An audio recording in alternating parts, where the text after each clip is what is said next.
Olá, amados, paz e bem. Eu sou o presbítero Melquisedeque e estou aqui para os comentários da lição desta semana. Lições bíblicas da editora CPAD, classe de jovens, terceiro trimestre de 2026. Nesse trimestre, nós estamos estudando o livro dos Juízes, fidelidade às Escrituras em oposição à apostasia, lições espirituais no livro de Juízes. E a lição de hoje é a lição de número 3, com o tema Clamor e Libertação.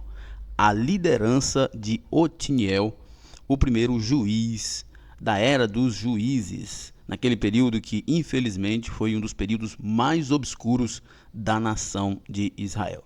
Apesar de ser um dos períodos mais obscuros da nação do povo de Deus, Deus não deixou o seu povo só. Deus sempre interveio, assim como sempre intervém em nosso meio também. Muitas vezes nós vivemos tempos difíceis e achamos até que Deus não está lidando com a situação, mas Deus nunca deixou de estar presente. Creia nisso e vamos para a nossa lição. Lembrando, meus irmãos, que você que gosta de ministrar com slides em sua igreja, seja um assinante do EBD em Foco. E sendo um assinante do EBD em Foco, você tem slides da revista CPAD 100% baseado na revista, com imagens de qualidade e prontos para serem usados. E mais, os slides produzidos pelo EBD em Foco são editáveis. A maioria dos slides que você encontra na internet não são editáveis e dificulta muito a preparação da aula, porque você precisa criar outro slide. Estes slides produzidos pelo EBD em Foco já são editáveis e você pode fazer a mudança que você desejar para melhor atender a sua aula.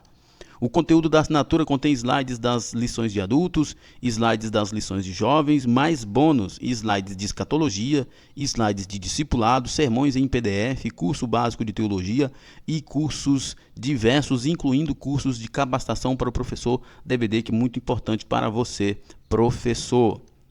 Nós temos também um aplicativo do EBD em Foco, você pode procurá-lo aí na sua Play Store, procure por EBD em Foco, instale o nosso aplicativo no seu smartphone e acesse todos os slides e subsídios produzidos pelo EBD em Foco na palma da sua mão.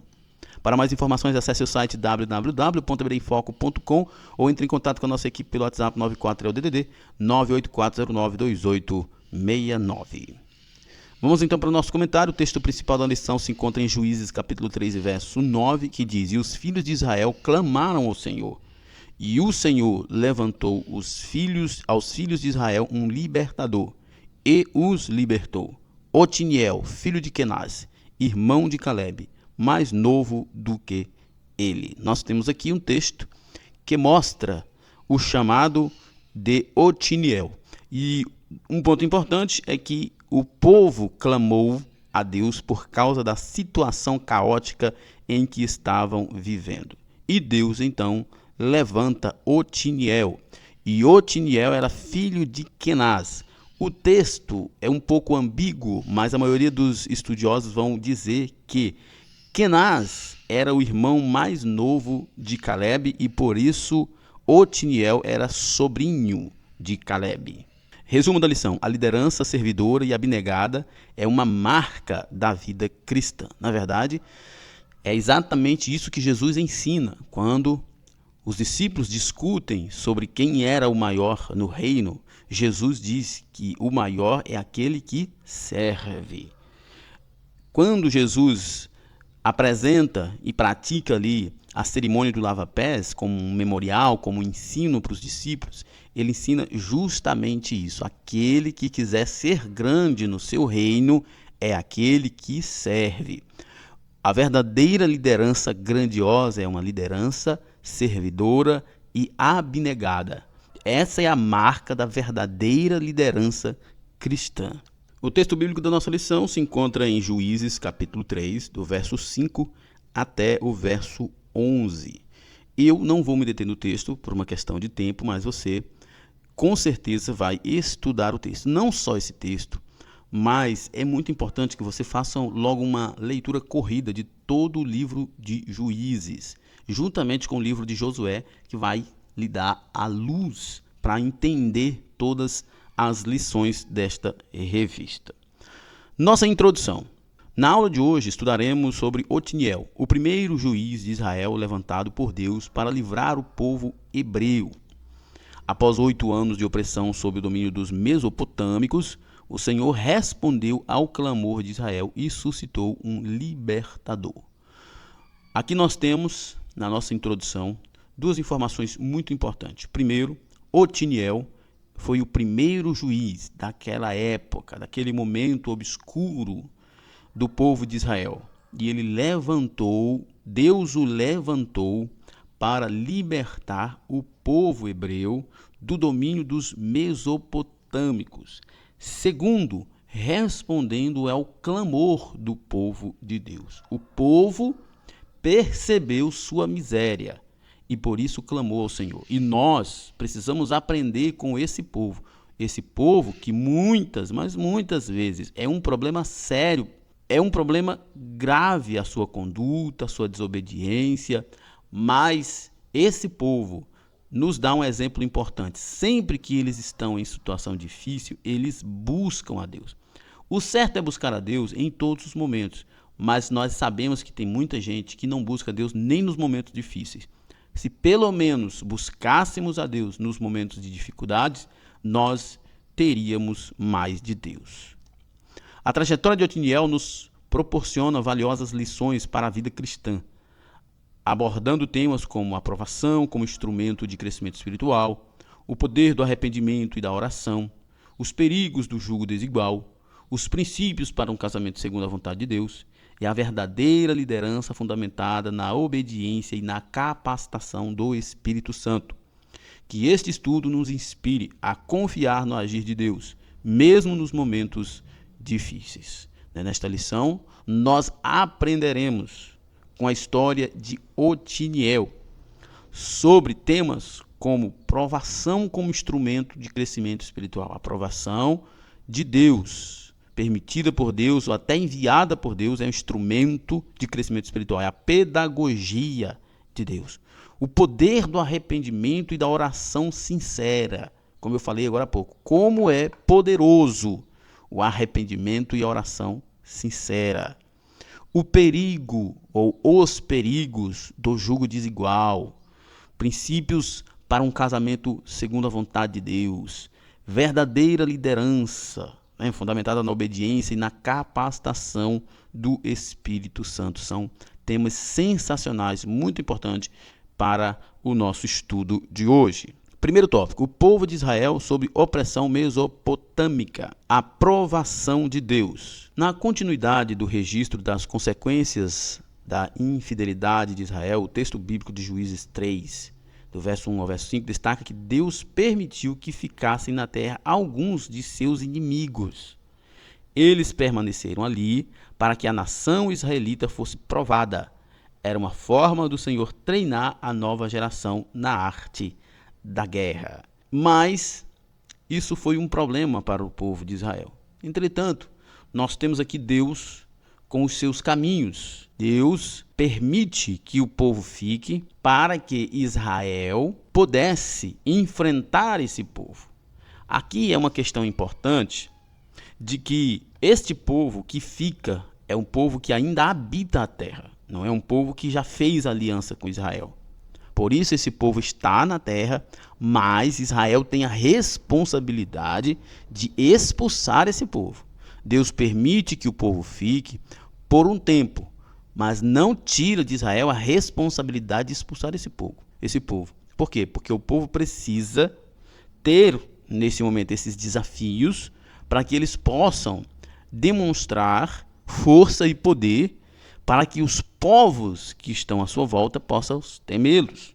Foi o que aconteceu quando Israel chega em Canaã e eles chegam ali em Jericó. Os espias vão até Jericó e o que Raabe diz? Que o temor de Deus havia se espalhado por entre o povo por causa da fama dos milagres de Deus no meio de Israel. Então, a ideia é a mesma, que Deus seja conhecido e as nações temam a Deus e temam também a Israel por causa do seu Deus e das obras que Deus está realizando no meio de Israel. E isso é muito importante, né? Nós seremos respeitados pelo mundo pelo que Deus faz em nossas vidas, não pelas nossas próprias habilidades. Quando nós somos respeitados, honrados, admirados pelo mundo, é porque de fato nós estamos fazendo aquilo que nós queremos fazer. Mas quando o mundo teme a Deus através de nós, nós estamos fazendo a vontade de Deus. Uma vez que eles não haviam experimentado as batalhas de seus antecessores, era preciso ter os seus próprios desafios.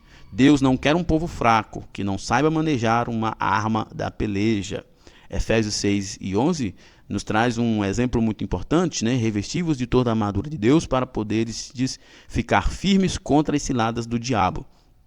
Ali naquele momento, aquela nova geração, era uma geração que a gente já viu lá nas primeiras lições, que foi negligenciado muitas coisas. Primeiro que foi negligenciado o ensino sobre Deus. O texto nos diz que essa nova geração pouco conhecia sobre Deus e sobre as suas grandes obras. E certamente era um povo que não tinha aptidão militar. Mas havia a necessidade de eles se revestirem de habilidades, porque era o momento da história. Muitas pessoas às vezes discutem por que isso. Era o momento da história. A humanidade inteira se organizava daquela forma. E o povo de Deus, como nação, também se organizava daquela forma. Eles precisavam entrar em combate e vencer esses combates para que os povos da terra os temessem, como eu acabei de falar. É óbvio que era Deus quem estaria dando a vitória para eles, mas eles deveriam entrar em combate e estar na disposição de Deus. E como diz Paulo aqui em Efésios, todos nós precisamos estar revestidos e preparados. Por quê? Porque os inimigos irão nos atacar. Nesse caso, o inimigo irá nos atacar. No nosso caso, o inimigo irá nos atacar. O inimigo das nossas almas irá sempre nos atacar. É por isso que Paulo diz: revesti-vos de toda a armadura de Deus, para poderes ficar firmes contra as ciladas do diabo. Porque o diabo, ele vai tanto nos atacar quanto armar ciladas contra nós. Mas se nós estivermos revestidos da armadura de Deus, certamente nós lutaremos, vencemos e estaremos protegidos e preservados por Deus. Muitas vezes, seja em razão da desobediência ou da necessidade de passarmos por experiências que fortalecem a nossa fé, ele nos poupa de nossas adversidades. Paulo escreveu que também nos gloriamos nas tribulações, sabendo que a tribulação produz a paciência e a experiência, a paciência, a experiência e a experiência, a esperança. Romanos 5, 3 e 4. Olha só, experiência fortalece a fé. E a experiência, já está dizendo, é experimentar, é ser experimentado. Muitas vezes Deus permite que nós passemos por provações, para que nós sejamos experimentados. E sendo experimentados, nós criemos resistência, nos fortalecemos. As experiências nos fortalecem. É a pedagogia de Deus. São os processos da pedagogia de Deus. Quando nós estivermos em dificuldade, nós não devemos murmurar. Nós devemos aprender com essa dificuldade. Foi o que Paulo disse em Romanos 5, né? Paulo escreve que nós nos gloriamos nas tribulações. Ou seja, nós não murmuramos na tribulação. Por quê? Porque nós sabemos que a tribulação produz virtudes. Uma pessoa que passa por tribulações, que passa por dificuldades, no temor do Senhor, essa pessoa desenvolve virtudes, como paciência, experiência e esperança. Então, quando nós, irmãos, estivermos passando por qualquer dificuldade, aprendamos a buscar a maturidade, confiando no Senhor, sendo fiel, mas aprendamos a esperar o tempo de Deus, a passar pelo processo da pedagogia de Deus, para que possamos desenvolver virtudes importantes na nossa vida. O propósito divino não era a destruição do seu povo, como nunca foi, mas o seu aprendizado e fortalecimento. De igual forma, vivendo no mundo atual, Deus não promete remover os nossos adversários, mas oferece-nos graça e força para enfrentá-los. Olha só, o propósito divino não era a destruição do seu povo, mas o seu aprendizado e fortalecimento. Lembra que o contexto, eu acabei de falar, todas as nações se organizavam militarmente. Era assim que a humanidade se organizava. Por isso era necessário que o povo se organizasse também daquele jeito. Deus não estava propondo a destruição do seu povo. Deus estava propondo o fortalecimento e o aprendizado do seu povo. Mas para quê, Melk? Exatamente pelo que eu acabei de dizer. Toda a humanidade se organizava militarmente. E Israel, como nação, precisava ter essa robustez militar também. Ah, mas é o povo de Deus. Mesmo sendo o povo de Deus, a gente precisa estar preparado para as realidades que nós enfrentamos. O mundo se organiza dessa forma. Hoje, o mundo se organiza como? Com ideologias de gênero, com religiosidade barata, com isso não tem nada a ver, com homossexualismo como orgulho da humanidade, né? A cultura woke. Então, nesse caso, nós precisamos aprender a nos defender dessas coisas, a nos organizarmos de forma que nós nos defendamos dessas coisas. Por isso Paulo diz, revestivos de toda a armadura de Deus. É óbvio que agora Paulo não está dizendo para nós tomarmos posse de escudos e espadas, né? Levando em consideração o que era o contexto da época. Paulo não está dizendo que nós temos que pegar em armas, metralhadoras, granadas e combater com as ideologias desse mundo. Não. O que nós precisamos é nos revestir do poder de Deus, da sabedoria de Deus, para nós defendermos a nossa fé, estarmos preparados para defendermos a nossa fé. Por que isso tem que ser assim? Porque é assim que o mundo se organiza hoje. O mundo se organiza hoje no campo das ideias, na defesa do que é a verdade. E nós, então, precisamos estar preparados nesse aspecto, porque é assim que o mundo se organiza. Assim como Israel precisava estar preparado militarmente, porque era assim que o mundo se organizava naquele momento. Então, nós precisamos estar preparados para enfrentar os dilemas do momento em que nós vivemos. E o momento em que nós vivemos exige que nós estejamos preparados biblicamente, espiritualmente, em oração, em consagração e na palavra de Deus.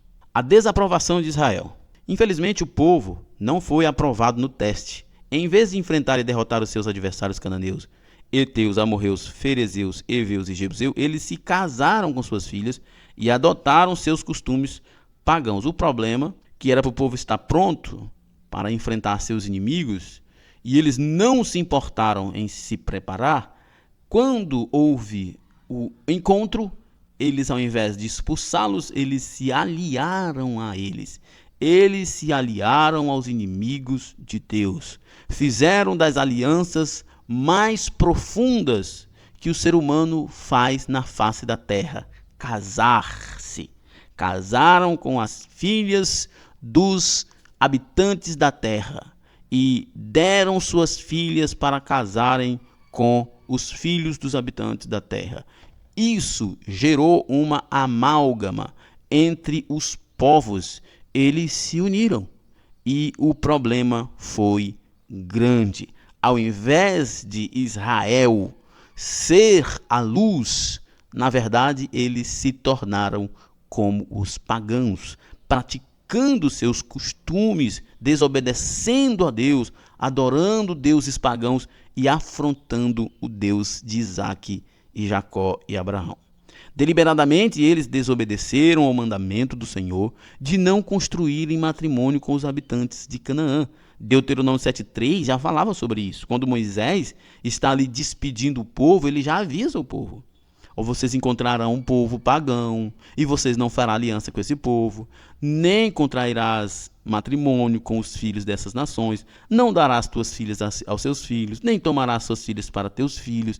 Isso já tinha sido avisado por Moisés há muitos e muitos anos. Mas o povo deliberadamente desobedeceu esse mandamento e acabou, porque era conveniente, nós vimos na lição passada as conveniências das alianças, era conveniente para o povo, porque era benéfico para o povo, então eles fazem essas alianças e contraem matrimônio com os nativos pagãos da terra, e o prejuízo é enorme. A ordem divina não era ética, mas era espiritual.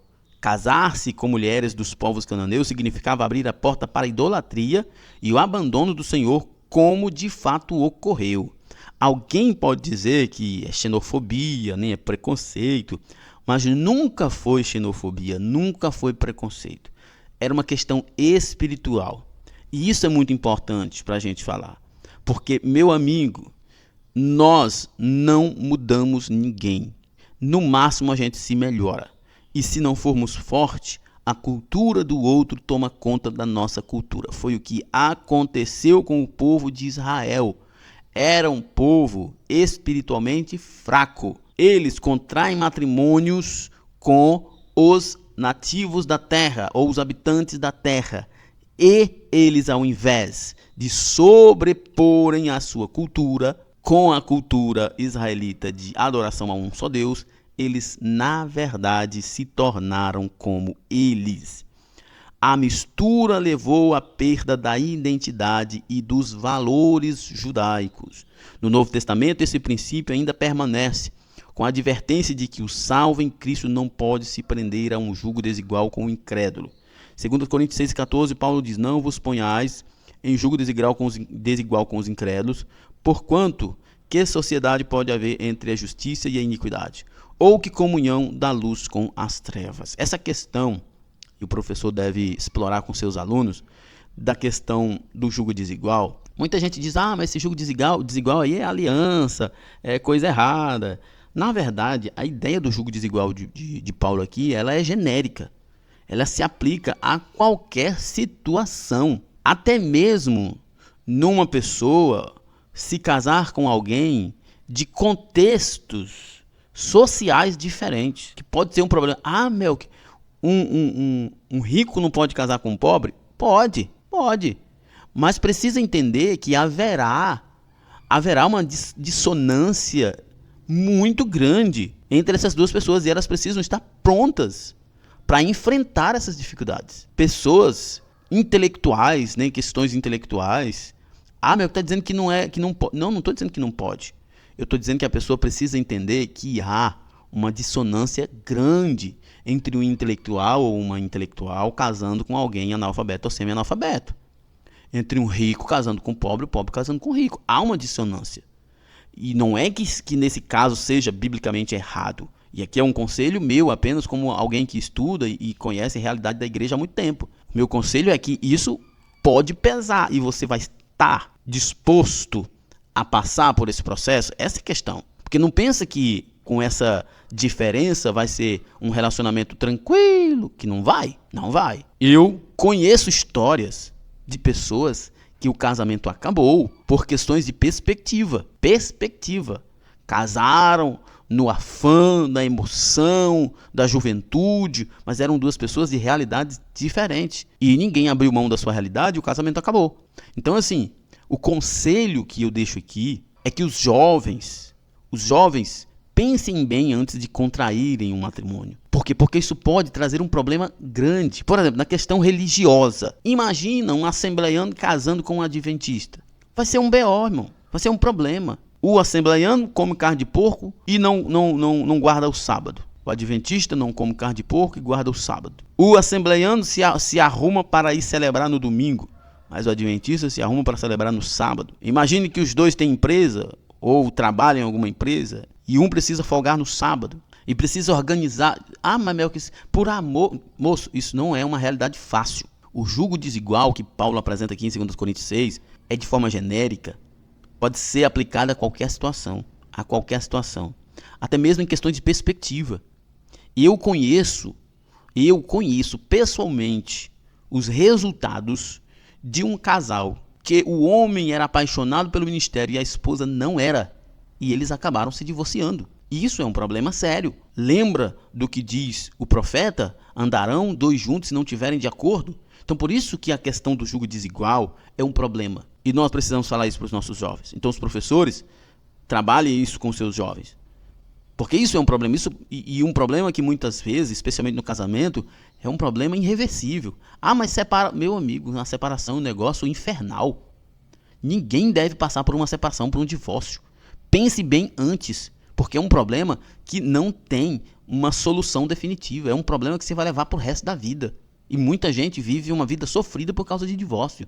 Mesmo que reconstruiu, mesmo que foi abençoado por Deus, mas vive uma vida sofrida. É sempre um problema. Então é melhor evitar. Por isso, Paulo está dizendo, não se ponha a um jugo desigual. Não se ponha a um jugo desigual, porque você vai sofrer com isso. Por esse motivo, o jovem cristão deve orar a Deus, ter um relacionamento com pessoas que expressam seus valores e princípios bíblicos. E eu sou mais radical. eu sou crente desde quando eu nasci, eu lidero desde os meus 19, 20 anos, eu lidero jovem, lidero igreja, e eu sou mais radical em dizer, não case-se com pessoas de outra igreja, de outra denominação. Mas são... Você vai sentir a diferença. Você vai sentir a diferença. Mas eu me apaixonei por um rapaz lá da Batista. Então, pegue sua carta e vá congregar antes do casamento na Batista. Se adapte logo. Ou vice-versa. Para evitar que no casamento vocês tenham atrito e acaba trazendo problemas para esse casamento. Faça desse casamento um casamento ruim ou até produza um divórcio. Voltando a ser escravos. Em decorrência da perda da identidade, vivendo sob a influência dos falsos deuses, os israelitas se esqueceram do Senhor. Isso mostra que decisões irrefletidas e relacionamentos estabelecidos fora da palavra de Deus levam ao desvio e até mesmo à apostasia da fé. Alianças com pagãos, alianças com pessoas completamente diferentes dos seus valores, levam a problemas graves. Isso não é brincadeira, não é religiosidade. Isso é realidade. Israel mostra isso e a realidade mostra isso. O dia a dia quem está envolvido na igreja sabe disso. Quem estuda, quem vê os relatos sabe disso. Muitos acreditam que diferenças de confissão de fé e valores espirituais não são aspectos importantes na hora de decidir sobre namoro e casamento, que vão se resolver com o passar do tempo. Não vão. Este episódio mostra o oposto. Por estas escolhas erradas, a ira divina novamente se acendeu e os israelitas passaram a viver como escravos sob a opressão de Cusã-Risataim, rei da Mesopotâmia. Muitos acreditam que diferenças de confissão de fé e valores espirituais não são aspectos importantes na hora de decidir sobre namoro e casamento, que vão se resolver com o passar do tempo. Não vão. Não vão. Mas eu conheço fulano que resolveu. Não resolveu. Ainda há problemas. É porque eles não mostram. Não resolve. Ninguém muda ninguém. É por isso que eu estou dizendo, você quer casar com alguém de outra igreja, mas é crente, é de uma igreja boa, então mude para lá antes. Ou traga essa pessoa para cá antes, para que ela se adapte antes. Porque depois do casamento vai ter problema, acredite nisso, vai ter problema. Deus não quer que aqueles que foram libertos voltem à escravidão, mas o pecado faz isso. Por esse motivo, Paulo advertiu, estai, pois, firmes na liberdade com que Cristo nos libertou e não torneis a meter-vos debaixo do jugo da servidão. Nós não fomos chamados para ser escravos, nós fomos chamados para ser livres e nós devemos agir, tomar as nossas decisões de acordo com esse chamado à liberdade que Jesus nos chamou. Não nos ponhamos em jugo desigual de qualquer tipo, porque essa atitude cobrará o seu preço cedo ou tarde. Segundo tópico, Otiniel, o primeiro juiz. O clamor do povo. Diante da opressão do inimigo, restou ao povo clamar ao Senhor. Clamaram ao Senhor os filhos de Israel e o Senhor lhes suscitou o libertador, que os libertou. Juízes 3 e 9. Clamor é um pedido de socorro em momento de grande aflição e necessidade.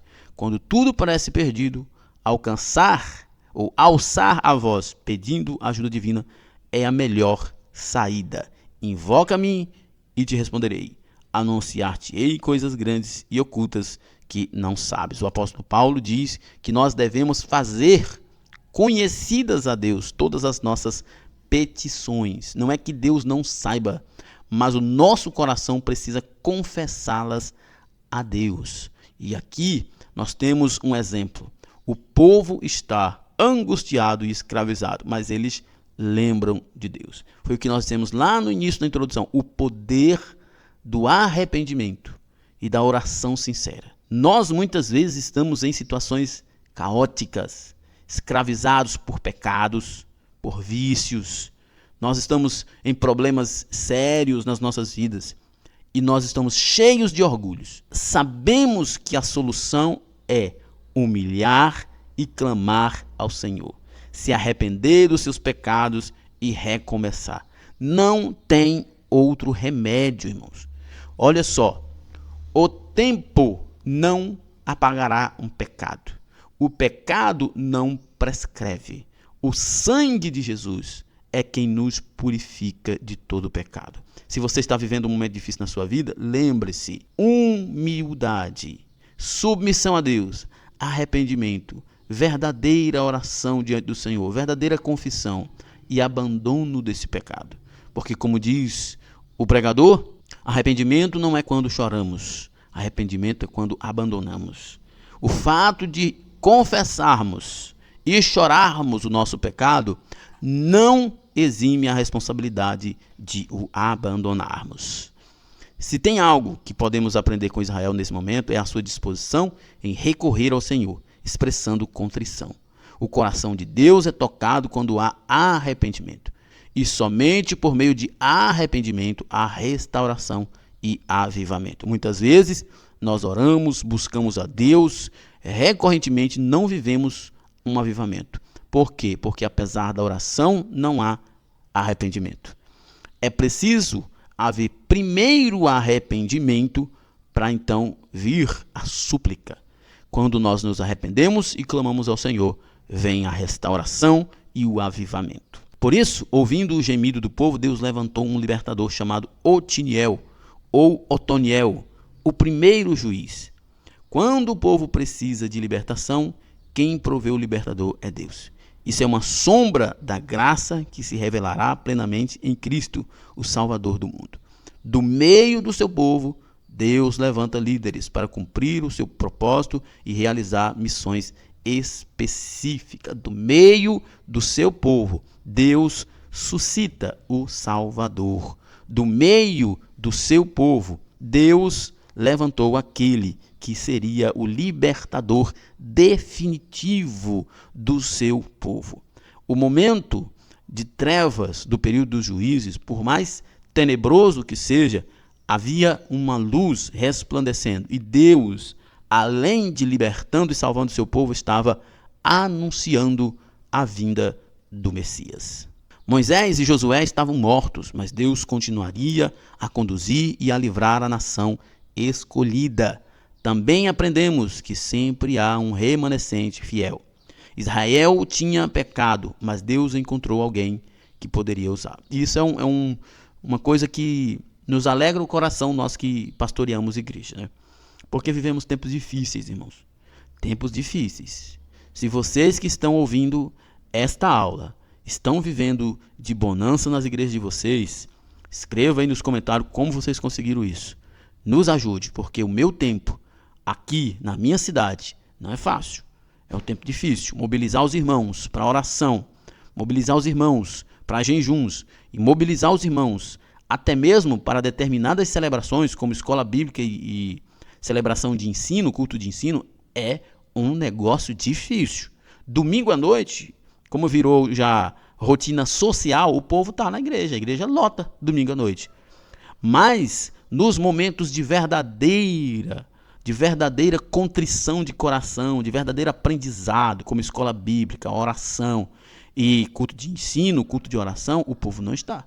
Para levar esse povo é um negócio difícil.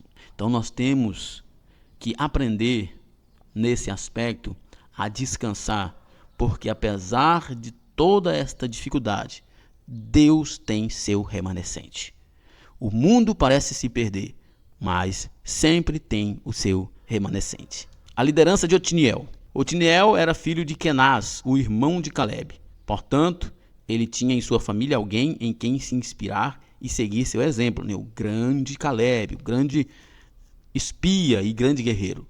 Juntamente com Josué, Caleb foi um dos espias que tiveram coragem de enfrentar os habitantes de Canaã para tomar posse da terra. Nós vemos isso nos capítulos 13 e 14 de Números. Otiniel também foi um exemplo de bravura, como indica o significado do seu nome, leão, força de Deus. Foi em razão da sua coragem que este guerreiro conquistou Debir e obteve o direito de casar-se com Axa, filha de seu tio Caleb.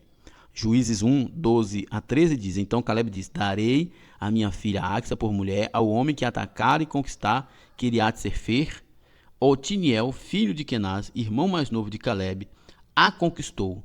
Por isso Caleb lhe deu a sua filha Axa por mulher, por esposa. Um homem valente que reuniu seu exército, batalhou e venceu. Nós temos que olhar para homens como estes, jovens, que não se escondem atrás da batalha.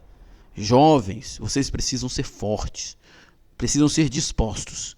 O mundo, as redes sociais estão cada dia mais tirando a masculinidade dos jovens. Os jovens, quando não estão se tornando homossexuais, estão se tornando pessoas, homens fracos, homens medíocres, reclamões, mas que não têm condições de liderar uma casa, de liderar um lar, muito menos liderar um exército, muito menos liderar a igreja de Deus. É um problema sério. Então, que Deus desperte os nossos jovens a serem como Otiniel, estarem disponíveis, serem valorosos, serem valentes, confiantes em Deus e dispostos a estarem em batalha. Percebe-se que Otiniel foi líder antes de ter um cargo. Antes de ser designado como juiz em Israel, ele já tinha exercitado a sua liderança no meio do povo. Isso mostra que, independentemente da posição ou do cargo que alguém ocupa, é possível liderar. Afinal, líderes influenciam, inspiram, guiam e apoiam outras pessoas. Na verdade, isso é liderança. Liderança é influenciar. Liderança é inspirar. Liderança é guiar e apoiar a outros. Isso não depende de cargos.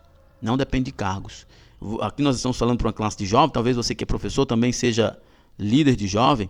Você pode identificar no meio do seu conjunto, no meio do seu ministério de jovens, mais de um jovem que ele tem uma predisposição à liderança, ele influencia os outros, então invista nele. Conquiste ele e você conquistará o seu grupo. Antes de ser rei, Davi foi líder no aprisco. Antes de ser governador, José foi líder na prisão. Antes de ocupar um alto cargo na Babilônia, Daniel foi líder entre seus amigos. Na perspectiva bíblica, a liderança começa com o serviço. Lembra do que eu falei lá no início? O que Jesus disse para os seus discípulos? Marcos 10, 43 e 44 disse: não será assim entre vós. Ao contrário, quem quiser tornar-se importante entre vocês deverá ser servo. Quem quiser ser o primeiro deverá ser servo.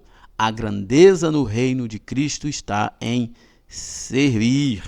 Ser um bom líder está ligada, na perspectiva de Cristo, a ser alguém amoroso, que cuida, que ajuda, e não alguém que está sentado em um trono. O verdadeiro líder não busca reconhecimento pessoal, mas deseja edificar e guiar outras pessoas para o cumprimento dos propósitos de Deus. Nosso objetivo não é ter uma placa, não é ter uma festa de despedida. Nosso objetivo é ver o reino crescer. Nosso objetivo como líderes é ver as pessoas sendo transformadas, alcançadas pelo poder de Deus. Meu maior privilégio, meu maior prazer, minha maior alegria como líder é quando eu vejo alguém que cresceu na graça. Alguém que chegou ali na minha equipe, ainda cheio de timidez, mas que um tempo depois já está lendo a Bíblia lá na frente, já está dando uma palavra, já está dando um bom testemunho. É essa a grande recompensa para nós. Não é aplausos, não é festa de despedida, não é plaquinha, não é presente, não é nada disso. É o crescimento dos nossos liderados. Casamento e princípios. Diferentemente dos israelitas que desobedeceram ao Senhor, ao se casarem com mulheres cananeias, Otiniel demonstrou virtude ao unir-se a uma jovem de seu próprio povo, que compartilhava os mesmos princípios e valores. Isso é muito importante, já até falamos sobre isso lá atrás, mas isso é substancial para a vida do jovem. Axa, sua esposa, também se destacou como uma mulher sábia e virtuosa, à semelhança da mulher exemplar descrita em Provérbios. Mulher virtuosa, quem achará? O seu valor excede a de muitas joias raras. Otiniel teve o discernimento e a sensibilidade de se casar com alguém que tinha a mesma fé. E isso vai até mais além. Está dentro do seu próprio clã, né? Era sua prima. Isso é muito importante. Muito importante. Não casar só com alguém mais próximo dentro do clã, mas principalmente casar-se com alguém da mesma fé. Alguém que você sabia que mais na frente não estaria às escondidas adorando a Baal. Isso é muito importante. E para os jovens isso é muito importante. Moças, rapazes, preste atenção com quem você está se relacionando, com quem você está namorando. Pode ser um verdadeiro laço. Você, mulher virtuosa, procure um homem temente a Deus. Veja o histórico dele. Ah, mas ele é pregador e tal, ele é cantor. Olha, o que você vê do púlpito nem sempre é a realidade. Infelizmente, eu falo isso com dor na alma, com a tristeza profunda, mas nem sempre é a realidade. Então, conheça a história dessa pessoa, sua conduta, seu tempo. Veja, porque ninguém consegue ser um hipócrita por muito tempo. Em algum momento ele deixa falhar. A não ser que seja um psicopata, né? Alguém que precisa ser preso. E até esses falham. Então, veja o histórico, conheça a história para depois se casar. Após dialogar com o marido, mostrando a importância da comunicação conjugal, ela dirigiu-se ao pai Caleb e pediu um campo com fontes de água. Seu pedido justo e sensato foi prontamente atendido. A atitude de Axa ensina sobre confiança, iniciativa e busca por bênçãos legítimas. Enquanto o casal como um todo ilustra princípios fundamentais para o casamento abençoado, fé, parceria, sabedoria e propósito comum diante de Deus. É importante nós olharmos para essa situação que Axa era muito espontânea, mas não era a regra. As moças geralmente não tinham esse tipo de atitude. Geralmente seria o próprio Otiniel quem teria ido lá conversar com o seu sogro, mas ela foi muito ousada, né? E aqui é importante apenas uma questão, que a mulher não tente tomar a posição do marido no lar, porque isso vai ser um problema. Mas ela precisa ser, sim, a opositora idônea, como dizem. Opositora idônea, ou seja, ela ajuda o seu marido a crescer, mas ela não é igual a ele. Ela é companheira, mas ela não é igual a ele. Ela ocupa uma função diferente. Ela é tão importante, mas ela ocupa uma função diferente. A mulher não pode tentar ocupar a posição do marido. Ela ocupa uma posição diferente. É tão importante quanto, porque sem ela o lar não se constrói. Os filhos não são criados da forma que deve ser. O casamento não será abençoado. Mas cada um na sua posição. É uma opositora idônea, ou seja, um faz uma função, o outro faz outra. Terceiro tópico, capacitados pelo Espírito do Senhor. O Espírito do Senhor. Deus não somente levantou Otiniel, como também ele revestiu com o seu Espírito. Juízes 3:10 nos diz: Otiniel, filho de Kenaz, que era irmão de Caleb e mais novo do que ele, veio sobre ele o Espírito do Senhor e ele julgou a Israel. Isso indica que ele foi capacitado sobrenaturalmente para liderar e realizar a obra de Deus. 2 pontos aqui são importantes. Primeiro, nós não lideramos o povo de Deus de acordo com a nossa própria capacidade, com as nossas próprias ideias. É pelo Espírito de Deus. Segundo, quando Deus chama, Deus capacita sobrenaturalmente a quem ele chamou. Então você, professor, aluno, que está assistindo essa aula, está trabalhando este assunto, lembre-se, se Deus te chamou, ele cuida. Aquele que chama é aquele que levanta, é aquele que capacita, é aquele que envia e é aquele que sustenta na obra. Essa é uma característica de outros juízes de Israel, mostrando a forma de atuação do Espírito Santo no Antigo Testamento, no sentido de habilitar e posicionar. Essa é uma característica de outros juízes de Israel, mostrando a forma de atuação do Espírito Santo no Antigo Testamento, no sentido de habilitar episodicamente seus servos para missões específicas.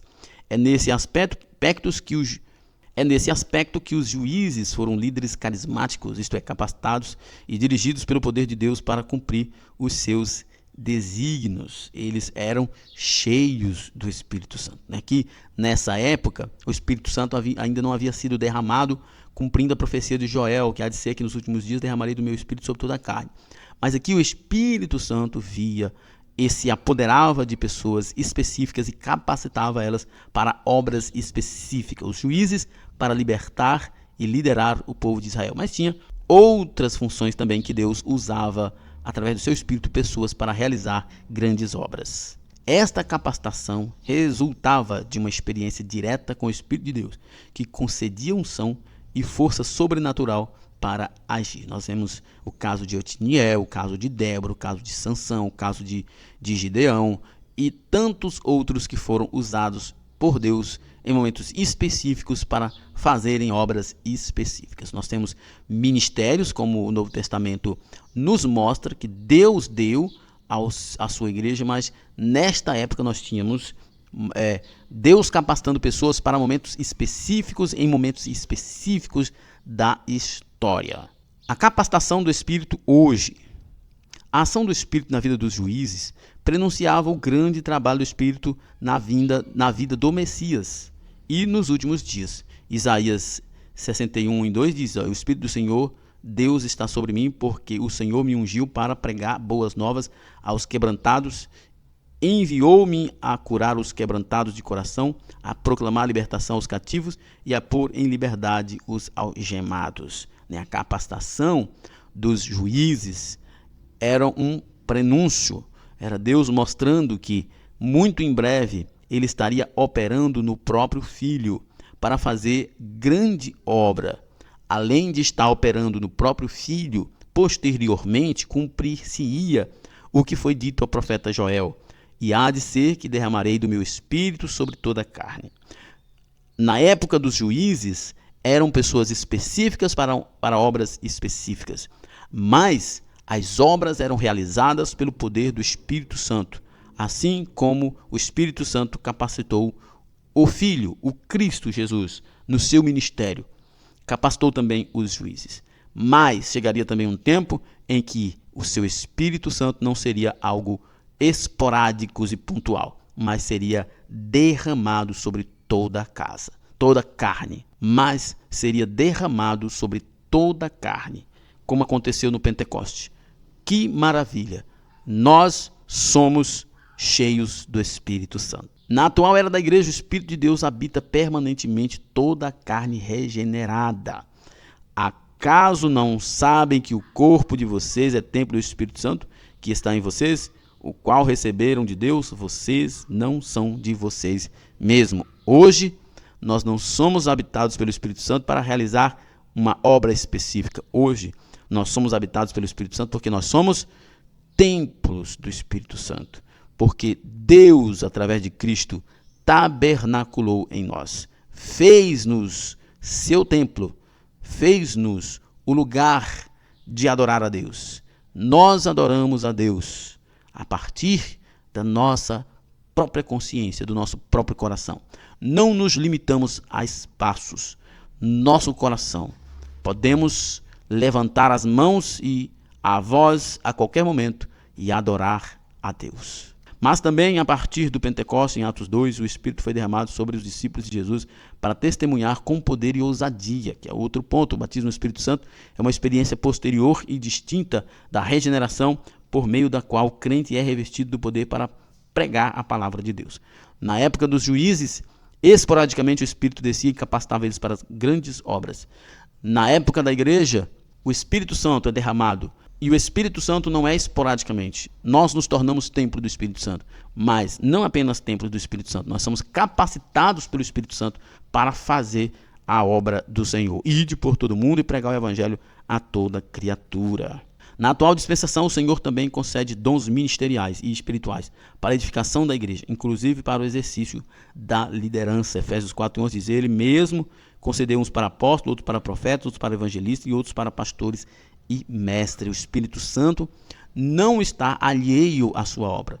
Está sempre chamando e capacitando pessoas. Mesmo que o mundo ataque, mesmo que o mundo tente descredibilizar, mas Deus tem os seus remanescentes fiéis, que são pregadores da sua palavra. Um período de paz. Capacitado pelo poder do alto, Otiniel parte para a batalha contra o rei da Mesopotâmia e alcança a vitória. Como resultado, segue-se um período de 40 anos de paz para Israel. A terra ficou em paz durante 40 anos. Otiniel, filho de Kenaz, faleceu. Infelizmente, esse era o ciclo, né? Vitória, aí depois vem a morte do juiz, e depois da morte desse juiz vem a apostasia, e vem o julgamento, e depois Deus levanta alguém para libertar. O termo hebraico utilizado nesse texto é shakat, que não se refere apenas à ausência de guerra, mas expressa uma condição de sossego, repouso, cessação da agitação, prosperidade. Isso demonstra que a atuação de homens cheios do Espírito de Deus contribui não apenas para o livramento espiritual, mas também para a pacificação social e a estabilidade da vida cotidiana. O Espírito Santo molda a vida das pessoas. O Espírito Santo produz o fruto: amor, paz, bondade, longanimidade, benignidade, alegria, domínio próprio.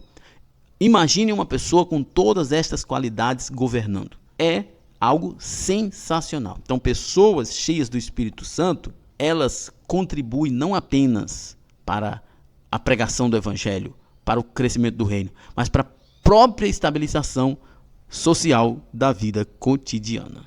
A Bíblia revela assim que os salvos não vivem a parte da sociedade. A Bíblia revela assim que os salvos não vivem a parte da sociedade, mas têm com ela um compromisso de testemunho, justiça e promoção da paz como fruto do Espírito, que eu acabei de falar. Imagine alguém cheio de amor, de alegria, de paz, longanimidade, benignidade, bondade, fidelidade, mansidão e domínio próprio. É, sem dúvida, alguém cheio de Deus e alguém extremamente capacitado para trazer equilíbrio e paz na sociedade. Nossa conclusão. A história de Otiniel nos ensina que a aprovação fortalece a fé, que o arrependimento sincero remove o coração. A história de Otiniel nos ensina que a aprovação fortalece a fé, que o arrependimento sincero move o coração de Deus e que a liderança verdadeira é exercida com humildade, serviço e capacitação pelo Espírito Santo. Otiniel destacou-se não apenas por sua bravura, mas por sua obediência e fé, sendo instrumento do livramento e paz para Israel. Seu casamento com Axa também ilustra os valores de uma união fundamentada em fé, diálogo e propósito comum diante de Deus. Muito bem, chegamos ao final de mais um comentário. Lembrando que na plataforma IBD em Foco você tem tudo o que precisa para ministrar uma aula de excelência na IBD. Ficamos por aqui, até a próxima. Paz e bem a todos.